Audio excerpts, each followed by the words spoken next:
Bueno, vamos a continuar con las ideas que estábamos de la definición de sucesiones y vamos a comenzar a ver algunas propiedades en esta clase.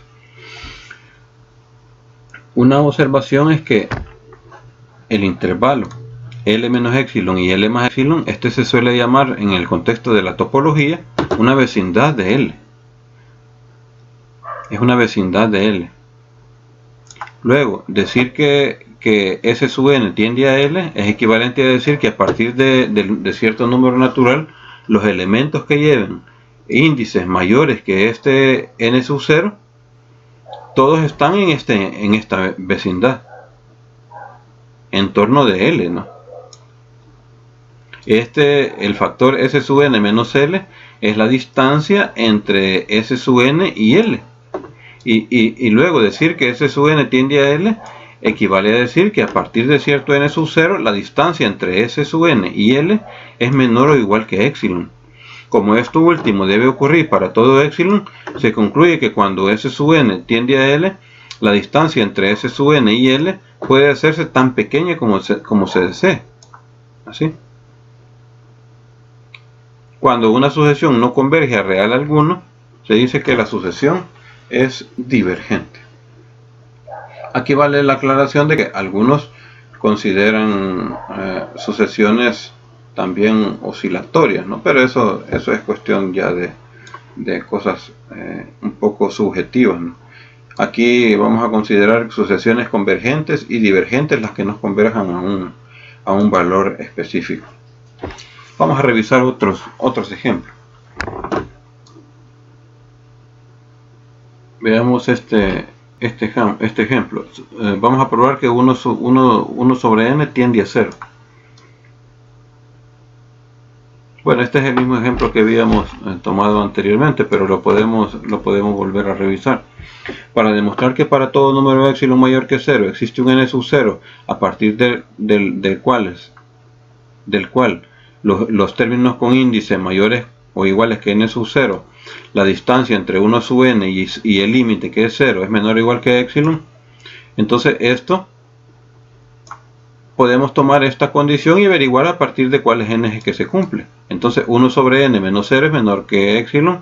Esto es si y solo si 1 sobre n es menor que epsilon, pero esto es si y solo si n es mayor que 1 sobre epsilon. Entonces basta tomar 1 sobre epsilon más 1, por ejemplo, y se tendrá que n es mayor o igual que n sub 0 y n es mayor o igual que 1 sobre epsilon. Y con este n, tomándolo de esta manera, se asegura de que los términos van a estar aquí, en el vecindario de centro 0 y radio epsilon. Ahí van a estar los términos de la forma 1 sobre n. Podemos, esta elección de este término, de este n sub 0, fue un poco arbitraria y eso se hizo de manera intencional para indicar que también se pudo haber elegido cualquier valor en vez del 1. Por ejemplo, n sub 0 es 1 sobre epsilon más 1000. Entonces ese n sub 0 no es único, pueden dar diferentes valores. También se puede demostrar usando la propiedad arquimediana que mencionamos antes, ¿no? En las propiedades de los números reales.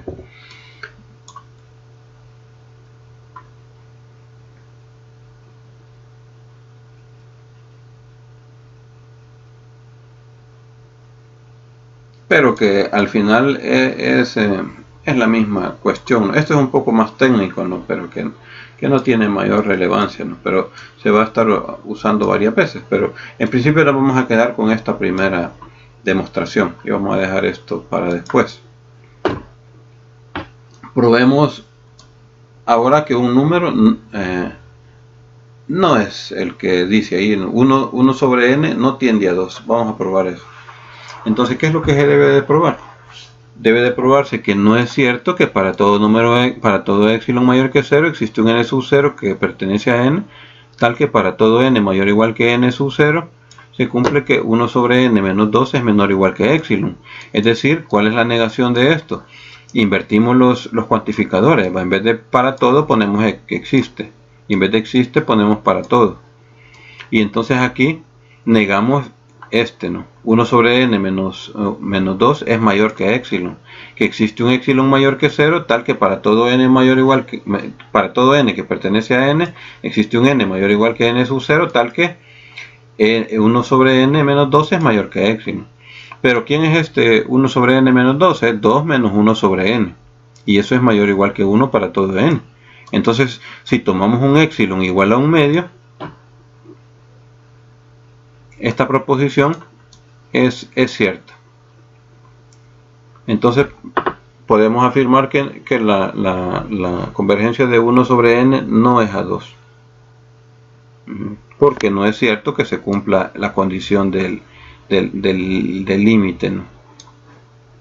Sino que se cumple la proposición contraria. Vamos a revisar en esta parte la unicidad del límite de una sucesión. Supongamos que tenemos una sucesión que converge a un valor, a L1, pero también converge a un L2, que también es un número real.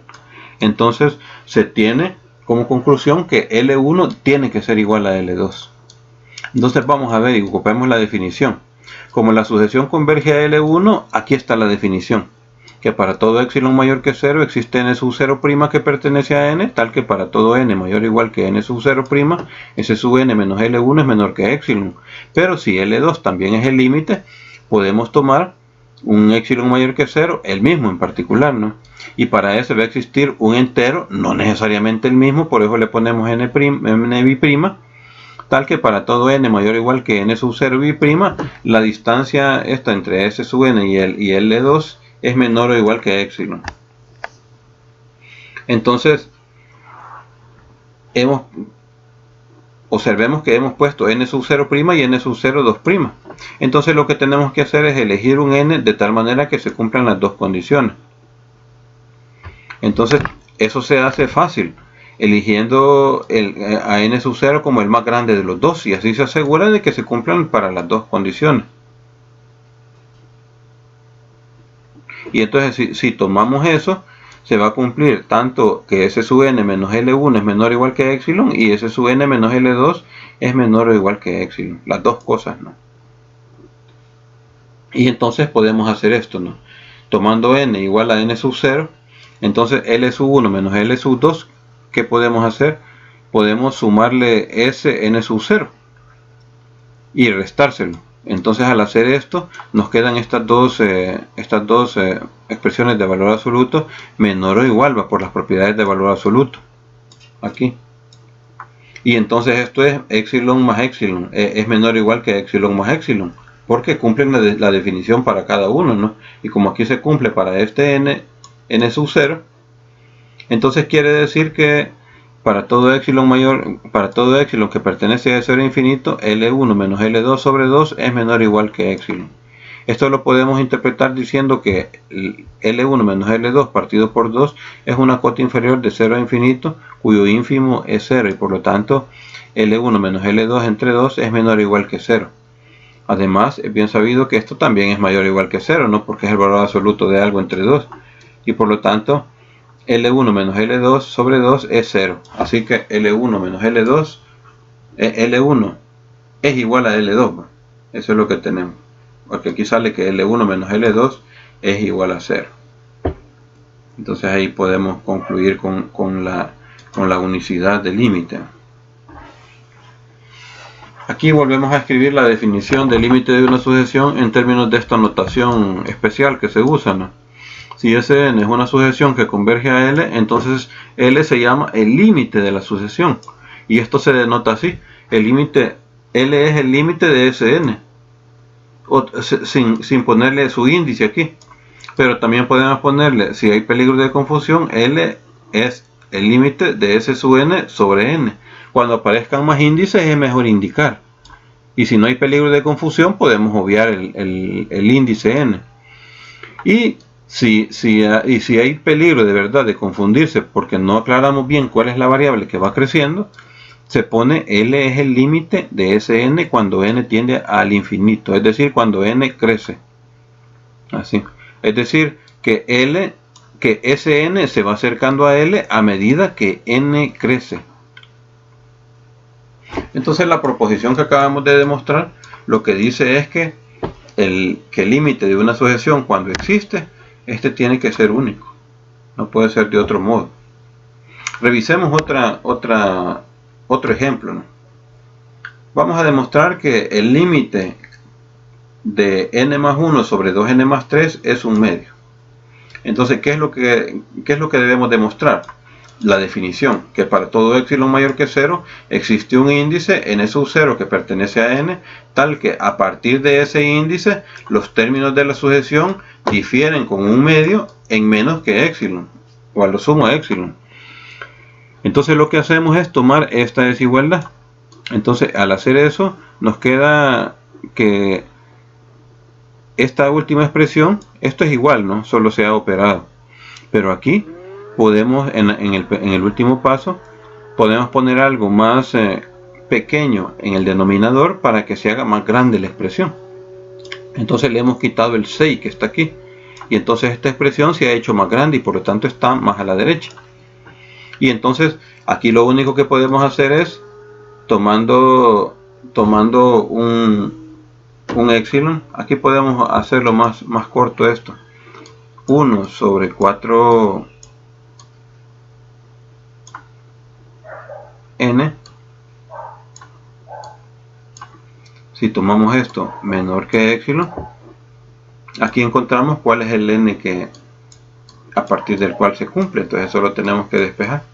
4n es mayor que 1 sobre épsilon. Y entonces n es mayor que 1 sobre 4 épsilon.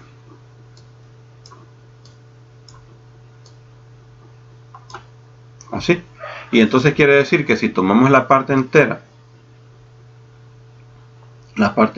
de este número, todos los índices que tienen mayor valor que esta parte entera van a cumplir con la condición que está aquí planteada. Aquí. Y entonces eso es lo que se suele hacer. Aquí se hizo casi lo mismo, pero quiero ver qué han puesto. Se tendrá esto, ¿no?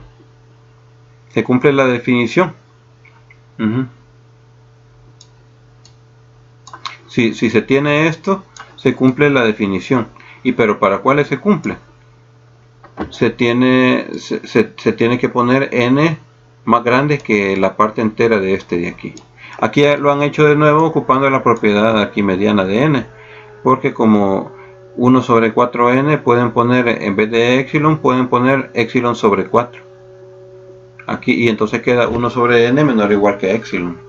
Y entonces por la propiedad arquimediana se puede verificar también, pero es mejor ocupar este recurso, ¿no? Porque es más algebraico. Entonces aquí simplemente ponemos, ¿qué pasa si esto es menor que un épsilon? Solo tenemos que despejar. En cambio aquí es un recurso más sofisticado, digamos. Y aquí averiguamos para cuál número es que se cumple. Y aquí es que si tomamos un n mayor o igual que la parte entera de 1 sobre 4 épsilon. Aquí. Entonces tomamos n mayor que este vamos a tomar de n sub 0. Así. Y ahí estaría el ejemplo.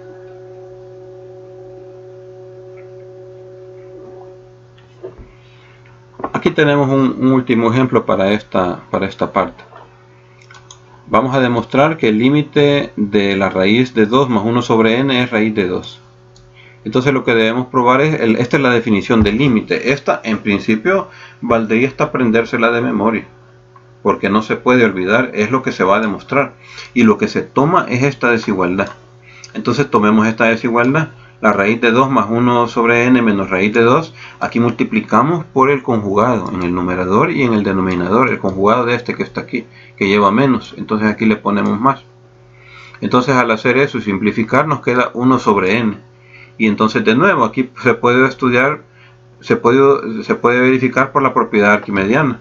Pero si no, entonces nos preguntamos aquí para cuál n es, si debe de cumplirse que 1 sobre n es menor que epsilon. Entonces de aquí sacamos que n debe de ser mayor que la parte entera de 1 sobre epsilon.